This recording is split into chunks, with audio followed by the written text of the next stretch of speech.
Save किया था ना? मैं सिर्फ इसलिए गया था क्योंकि उसने मुझे कॉल किया, that's it. But listen तो. Save it for someone else.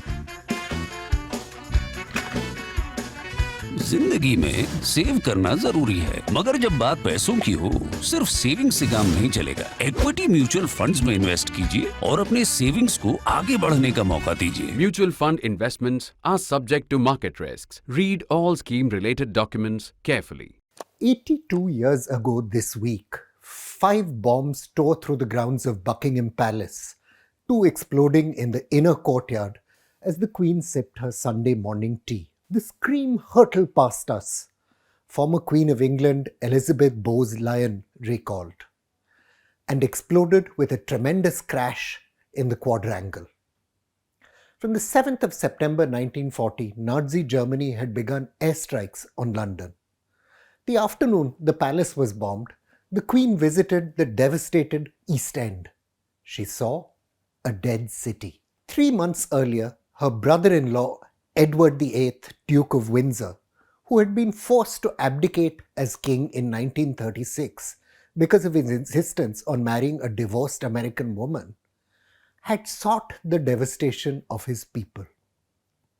At a secret meeting with the diplomat Eugenio de los Monteros y Bermejillo, Edward VIII said he believed that if the Germans, I quote, bombed England effectively, this could bring peace. He seemed very much to hope that this would occur. Historian Karina Urbach records the diplomat Bermejillo writing to his leader, the Spanish dictator Francisco Franco. Elizabeth II, the daughter of Elizabeth Bowes-Lyon and King George VI, niece to Edward VIII, was hailed in her life and after her passing this month for her sense of duty to her family and nation. That sense of duty may have driven one of the most bizarre stories to emerge from the Second World War. The allegation that Elizabeth II and her mother protected a KGB spy for fear he might reveal the dark secrets of the Nazi links of Edward VIII. Perhaps with her passing, the truth will finally be told. Late in 1963, as British counterintelligence officer Peter Wright prepared to interrogate Anthony Blunt, eminent art scholar, director of the Courtauld Institute, surveyor of the Queen's pictures, and for years a KGB mole in the Security Service or MI5, he received an unexpected call from Elizabeth II's private secretary. You may find Blunt referring to an assignment he undertook on behalf of the palace, a visit to Germany at the end of the war. Michael Adine, the Queen's private secretary, said, "Please do not pursue this matter." Like all good spies, Wright asked the question anyway. "This isn't on," Blunt snapped back. "You know you're not supposed to ask me that question." Enough of Blunt's mission to the castle in the old German town of Marburg, though, has become public to ignite the curiosity of 2 generations of historians. Elizabeth II's grandmother and Blunt's mother were childhood friends. George VI had promoted the career of the Trinity College, Cambridge-educated mathematician and linguist, a connection that likely eased his recruitment into MI5 in 1940.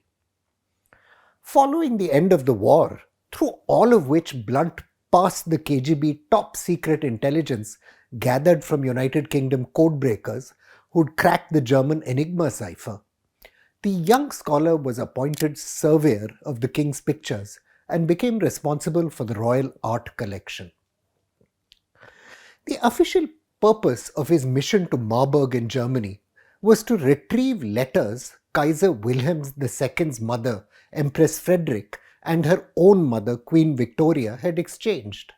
This is almost certainly true, but there is reason to believe Blunt was tasked with scouting for some more sensitive documents too. The royal family knew where the bodies were buried and sent their courtiers off to dig them up, the writer Andrew Mortimer has observed. From at least 1938, Edward VIII's brother George Saxe-Coburg-Gotha, the Duke of Kent, had been engaged in secret diplomacy with his cousins in Germany, the princes of the House of Hesse, historian Jonathan Petropoulou has written. Through Philipp Hesse, among the courtiers of Nazi second-in-command Hermann Göring, the Duke of Kent sought a meeting with Adolf Hitler. This effort had the support of George VI and the then Prime Minister Neville Chamberlain, who were seeking to avert a war. Another Hesse cousin, Prince Ludwig von Hesse, made these observations after meeting his cousin the Duke of Kent.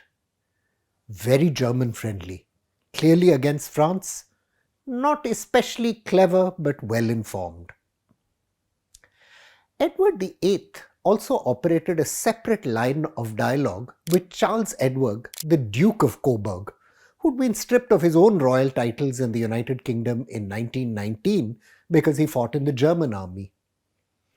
The Duke of Coburg had gone on to join the Nazi Party and its militia, the Sturmabteilung, rising to become head of the Third Reich's Red Cross. The contact between Edward III and Charles Edward culminated in a high-profile visit by the former British king to meet with Adolf Hitler at the dictator's home in the German border town of Berchtesgaden. German intelligence agents kept reporting on Edward VIII from Spain. They were convinced the Nazis had a wartime friend. In one telegram home, an intelligence officer reported the former king was, I quote, convinced that had he remained on the throne, war would have been avoided. In his conversations with the diplomat Bermejillo, Edward VIII blamed the war on, I quote, the Jews, the Reds, and the Foreign Office. Little of the archive on this royal engagement with the Nazis survived the war, though. Some historians believe Blunt's secret mission to Marburg is the reason why that is. The United Kingdom even demanded that the one Nazi Foreign Office file on Edward VIII that was recovered in Marburg be destroyed, a plea that failed thanks to trenchant resistance from the historian and archivist Paul Sweet. Even if we may never know exactly what Blunt found, there are obviously excellent reasons to suspect a copy would have made its way to the KGB. From 1948, the United States National Security Agency had begun targeting Soviet communications and uncovered evidence of KGB moles in the West. This NSA operation, codenamed Venona, led to the discovery of Klaus Fuchs, the physicist who provided information on the United States nuclear weapons program to the Soviet Union. The NSA also discovered information that would lead them to kill Philby, then in line to become chief of the Secret Intelligence Service or MI6, along with the diplomats Donald MacLean and Guy Burgess. Linked by friendships dating back to college, Blunt was an obvious suspect. MI5 interrogated him at least 11 times between 1951 and 1964. But some within the organization have since revealed they never pressed him that hard. Gossip on Blunt's KGB links spread across MI5 and even among undergraduates at Courtaulds, but the agency claimed there was no evidence to justify a prosecution. There is some suspicion that the intelligence establishment in England hoped this problem would disappear on its own. Burgess and MacLean conveniently defected to Moscow in 1953, so end of that story. Philby, for his part, was eased out of MI6 and later began working as a journalist in Beirut, though he kept passing on information to his former bosses both in MI6 and the KGB. 10 years later, having finally confessed to MI5, Philby finally fled to Moscow. A succession of scandals then rocked the British intelligence community. Top officials Gordon Lansdale, George Blake and John Vassell were all revealed to be long-serving KGB agents. But there was no happiness about this within the establishment. When John Vassell had been arrested by MI5 former Prime Minister Harold Macmillan told MI5 chief Roger Hollis, "I am not at all pleased. When my gamekeeper shoots a fox, he doesn't go and hang it up outside the master of foxhounds' drawing rooms. He buries it out of sight." The story, however, refused to be buried. In 1964, the United States National Endowment for the Arts Deputy Director Michael Straight offered the American Federal Bureau of Investigation, or FBI, testimony on Blunt's recruitment while he'd been a college student. That led MI5 to secretly offer Blunt immunity from prosecution in return for a full confession. The confession would only be made public 4 years before his death by then Prime Minister Margaret Thatcher in 1979. Only after that was Blunt stripped of his knighthood and removed as an honorary fellow of Trinity College in Cambridge. The interesting thing is, Elizabeth II maintained a cordial relationship with Blunt even after she was informed of his treason in 1964, historian Miranda Carter reveals. A dean, her private secretary, was advised to do nothing. The Queen continued to maintain a public relationship with Blunt, visiting Courtaulds' new galleries in 1968. In 1972, she wrote to congratulate Blunt on his retirement and signed off on his appointment as an honorary advisor to the Crown on the Arts, an association that continued for 6 more years. For her part, Elizabeth II's mother, Elizabeth Bowes-Lyon, also maintained a cordial relationship with Blunt.